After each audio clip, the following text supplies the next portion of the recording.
I want to share today at least 5 things that would be very helpful to know when you're rebuilding gear type pumps, whether it be TH350 transmission or AOD transmission or any of the other gear type pumps. Number 5 is a nice air conditioned workspace. Nah, I'm just bragging. Number 5 is the arbor press. It's not only faster and easier to do this with an arbor press, but it's far superior. And you never have to use one of these to take the burr off the bushing, and some good quality bushing drivers. Number 4, you need to know what comes in the kit, your rebuild kit, and what doesn't.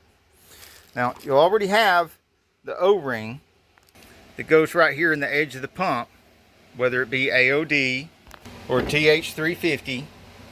They've almost all got that O-ring. The gasket should also come in your kit, and the front seal should come in your kit. Now, because I build and sell a bunch of pumps at a time and I batch build them, I don't get any of that in the kit because I don't get a kit. But if you have an overhaul kit, the bushing does not come in the kit unless you buy like a Super Master kit or something that comes with bushings, which I'm out of right now, but I do plan to get some more of that and put together some more big box kits to put on my eBay store, but I'm just out of them now. Another thing that does not come, even if you get one of those big box kits, is the pump gears, and they frequently need to be replaced. Which brings me to number 3. You really need to scrutinize these gears because they're frequently bad. That one's not too bad. It's got a line right there, but oh, then you get over here and you can kind of feel that with your fingernail. You got to rub your fingernail across of them to really feel of them, to feel whether they're any good or not. This one's pretty good. I normally would reuse this, but I'm rebuilding this pump for sale, and I sell all my rebuilt pumps with brand new gears in them. And I can't do that and advertise that if I don't have brand new gears. Oh, you can really see some lines in that one. So all these lines, that, if reused, will eat up the pump housing, and then you don't have a buildable housing after that. It's got some pretty good lines on it here too that I don't trust. Doesn't look so bad on this surface. And while we're talking about pumps, almost all pumps have a direction.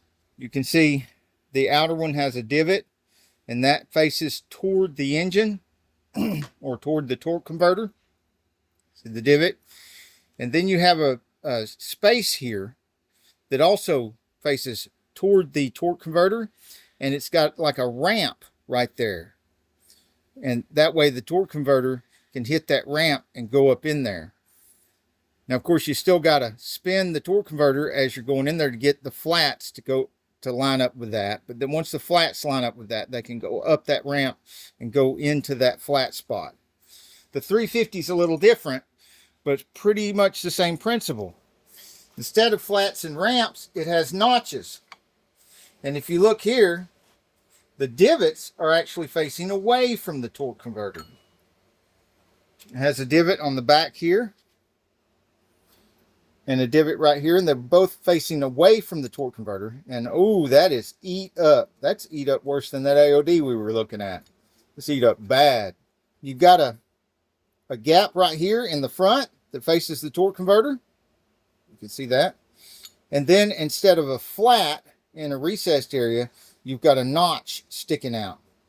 And so when you look at the torque converter that goes in the 350, yes, you still got to spin it to get it to line up before it goes down in there.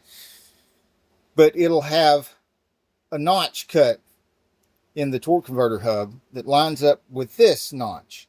And the gap goes to the front so the torque converter can really get down in there. Number 2 thing you got to look for is, are these front pump housings even buildable? Now, it could be scratched up here, could be scratched up down in there, but most commonly it's scratched up here in the outer diameter where the pump gears get all scratched up. And if the pump gears are all scratched up, you need to really look at it hard because it's most likely scratched up, which this one is not. I'll have to find one that is to show you. And this one looks really good too. Even down here, it looks pretty darn good. And that's where they usually start showing the wear the most is down here where one of the inlet outlets is, and there's pressure and pushes it against the side. The other thing you look for on the front pump body is, has the bushing been spun? If the bushing is so bad that it's spun in here, it could eat out some of the material in the front pump body, and then the new bushing's not going to be held in there good and tight. Now, an honorable mention here, especially when you start getting into these aluminum body pumps, sometimes they'll have a lip either here or here that you cannot push the bushing past without breaking the lip. So you need to watch out for that. Especially common in aluminum pump bodies. This happens to be an AODE 4R75W pump. It does not have a lip, but some aluminum bodies do, and if you push against that lip and breaks that lip, you've just ruined your pump body, and now you can't rebuild it. And the number one thing to look out for is damage to the stator. You can see the pump gears ate into this stator right here. There's a little bit of scarring here, but not enough to be worried about. It's this right here that has made this stator garbage.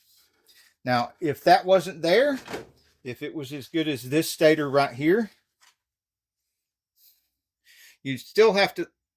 Now, if you've got a match set of the pump body and the stator, you don't have to worry about it.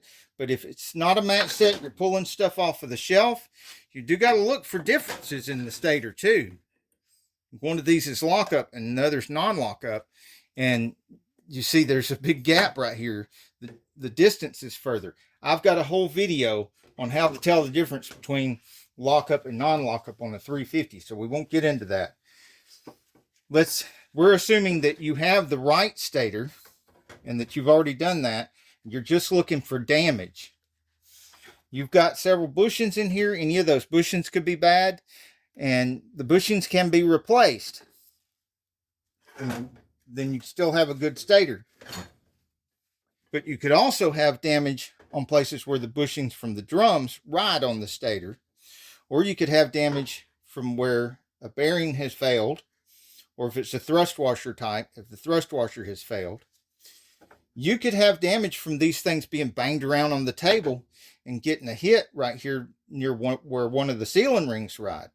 Or if they had cast iron sealing rings, the cast iron sealing rings could eat away a little bit of the metal on either side of the ring and can cause damage. Or if these bushings go bad and allow the drum to move, if the drum has, see if I can drum here, I can show you. All right, can you see those lines right there, those little history marks? Those are fine, but if you have on either side of those lines grooves cut in on both sides of one of these lines, or all of them, and it'll usually be in just one spot of the drum, not all the way around, but like you'll have a spot about that wide, that you can tell that it's been touching the stator. Once this has been touching the stator is done for. It'll mushroom both of these out, and you won't be able to see the lip that's sticking out on either side. Well, you can kind of feel one on this. That feels sharp. And that will cut up your sealing rings. And even if it doesn't cut before it cuts them up, it won't allow them to seal properly. And so it'll burn the clutches up. Even if you replace the drum that's damaged, if you don't replace the stator that's damaged, then these seals won't seal up against the stator. They might seal up against the drum, but then it'll leak through past the edge, and you'll still end up with burn up clutches in that new drum. Sometimes these splines, you see how wide they are at the top? If they look narrow at the top, that's because a lot of the spline has been wore away, and they're getting close to stripping out. You don't want to reuse a stator like that. But if you do determine that you're going to reuse the stator, it's going to be part of your rebuilt pump, that's the time to replace the bushings. Just like you would on the front pump half, you put new bushings in it. Look here, there's some damage right there where it's been hit at some point. 2 divots right there and right there. That means you'll have 2 places here and here that are pooched out that you're probably not going to be able to see without a magnifying glass, or at least double up on your reading glasses, and then you would see just a pooch out and a pooch out, and that would keep the seal from going right up against there. It would leak on either side of that pooch. So you'd have 1, 2, 3 little leaks that would burn up the forward clutches. Some bonus tips for y'all that are so awesome that you're still watching. And that is, I take an old drum, and instead of trying to go at the side or this way to get that seal out, or using the seal popper, I lay this in the old drum, facing down, take a wide, dull screwdriver, and get behind that seal. And this is the only hammer work I got to worry about. Knocking that seal out. One pop, and there it is. There's no scratching or marring of the sealing surfaces whatsoever. You can see the mark right there in the seal where the screwdriver was in the seal. It never touched the pump body. Psst. Hey, you awesome people that stayed all the way to the end of the video. A little master secret. If you want to push something through and make it stop at a specific depth so that you don't go any further than you have to, just grab it and push real hard and it not go further than that. Take another bushing driver, put it on the other side. It's just big enough to sit in that relief and stop your bushing where you want it to stop. In case you want to learn more, I'll put a link to my transmission repair playlist right here, or my car repair playlist right here. Insanely cool cars, tool reviews, and auto repair videos.